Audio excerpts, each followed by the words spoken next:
Alright, this is Chinook Pass parking area back on the PCT. So our goal is to start here and head south, cross White's Pass and head into the Goat Rocks. But before heading south, we have to actually first go north, because when we did the last section between here and Snoqualmie, this was still all under snow. So we actually had the end of our hike was actually a ways north of here. So we're gonna head north first, reconnect with our footsteps, then come back and then head south in a few days.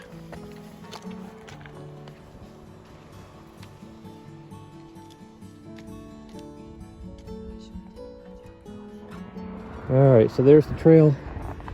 You can see the sign south to White Pass, 28 miles. So back to this point, heading south soon. But first, heading north.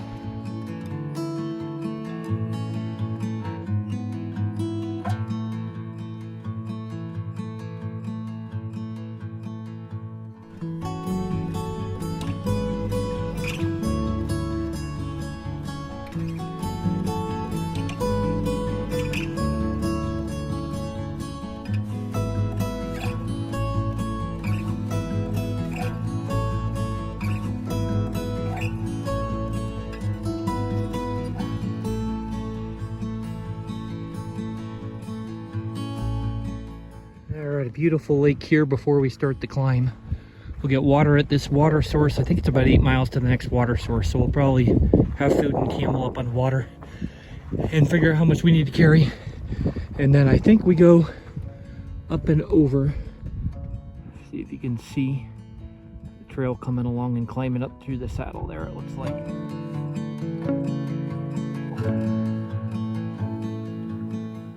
Alright, meat and cheese on a wrap. And I forgot I have hot sauce. I'm gonna add my sriracha. But with a view, what a great view for a picnic lunch.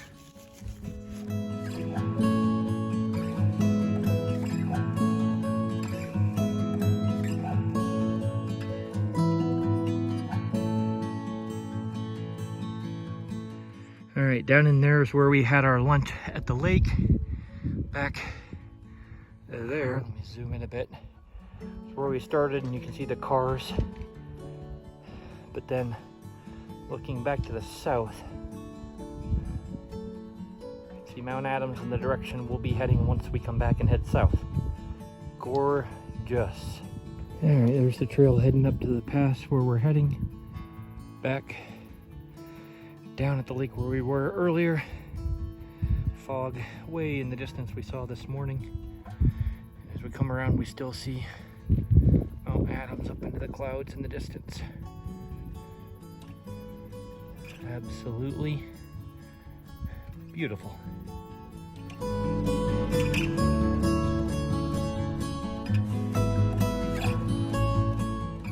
All right, one last pan because it's so beautiful. And looking towards Mount Adams, the ridgeline between us and there, I think heading up to the left there with all the snow, I think that's the Goat Rocks that we'll be heading into next. All right, top of the climb, looks like we're breaking through. Let's see what's on the other side.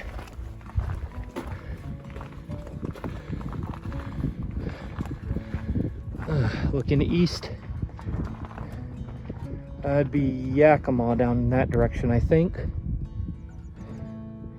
And where we're heading, through that next saddle, it looks like. And some color starting up already this fall.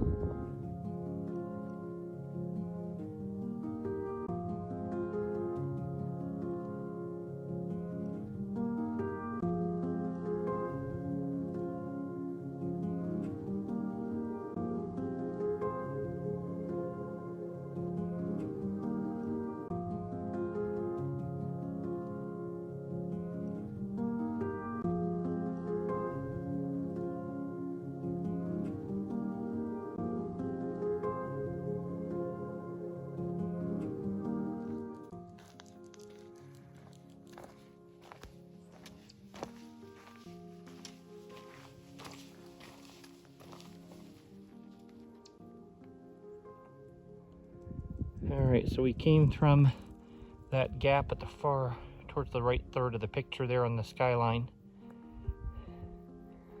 See the view down this river valley with a little bit of water sitting. And you can see ahead of us, the trail's heading this way along the ridge line there. I'm guessing veers left around the point.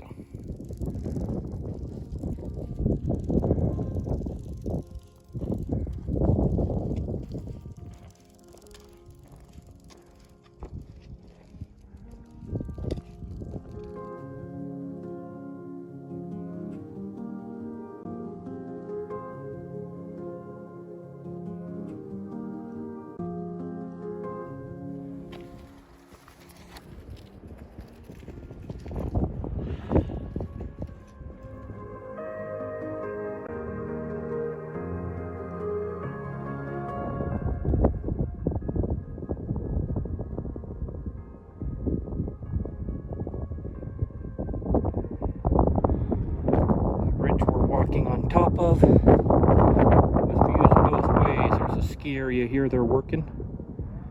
Mount Rainier still.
Alright, we came through, switched over to this side of the ridge for a little bit.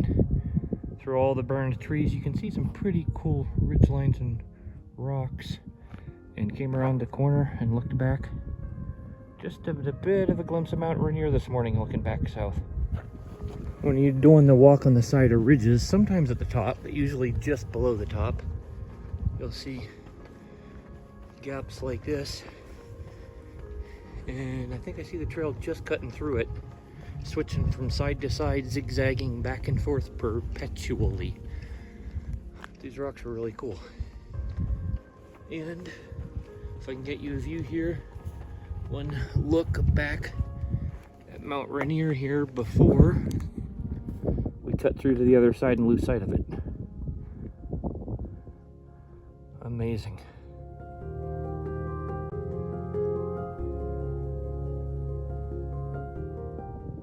Interesting coloring in this one rock face. Not sure why this one and none of the others. But interesting. Onward.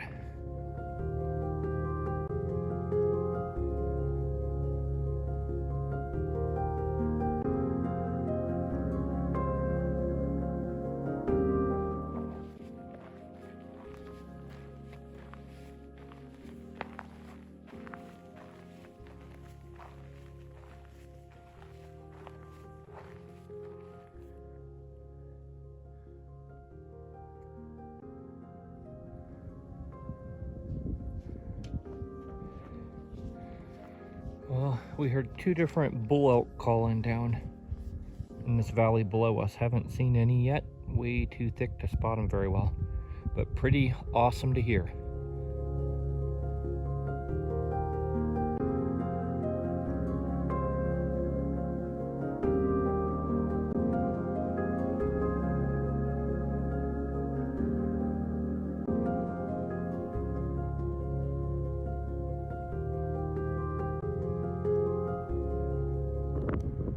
working through some very rugged terrain here, right along the edge of the ridge, up and over these shoulders regularly. You can see how rocky it is everywhere in the burns. And then, once again, every once in a while, just through low points, you see Rainier peeking through.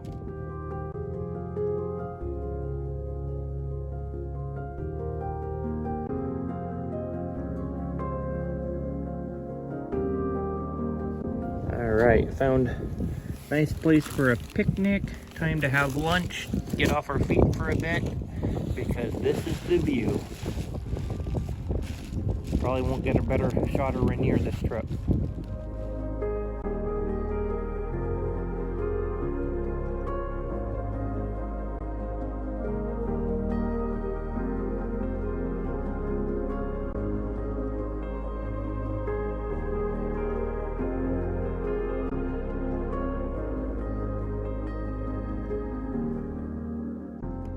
Fog's been lifting up from the valley below. Gives you the sense of being lost in a dead forest here. Even the big tree died in the fire.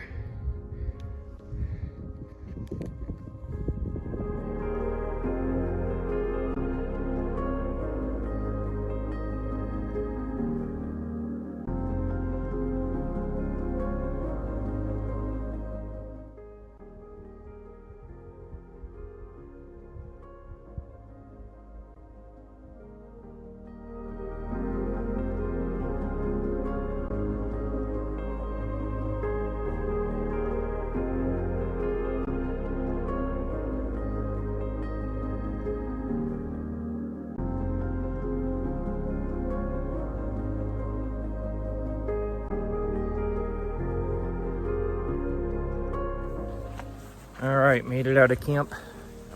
Rain last night, just lightened up now. We're just getting a little bit of water from the trees. So hopefully we'll get a chance to dry stuff out later. I was glad I chose to use that footprint as a tarp instead of a footprint out over the vestibule, because it gave us a little bit of extra space this morning to work. And now you can see we have donned our rain gear and are happy to have it for the moment, and hopefully won't need it after this.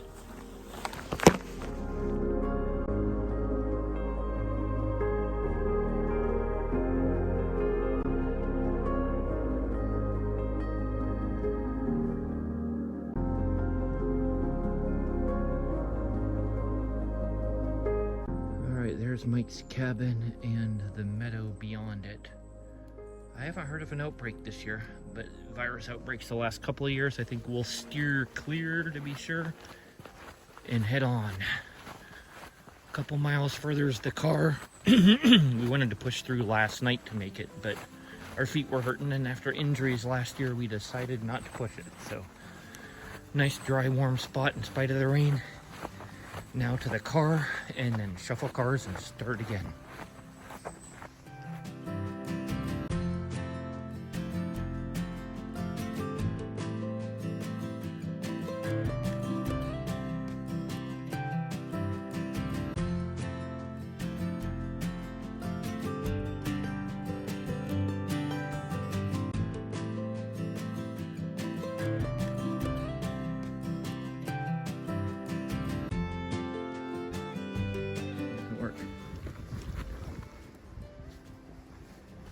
Well, on this cloudy, wet, dreary morning with, you can see mushrooms growing literally everywhere on this hike. Look what I see. Haha, hot pizza, hot espresso, good time in town, shuffling cars, then back on trail again. Okay, so not back on trail. Some ligament or tendon in my knee flared up with severe pain. So we'll have to save the miles to the south for next time. Thanks for watching.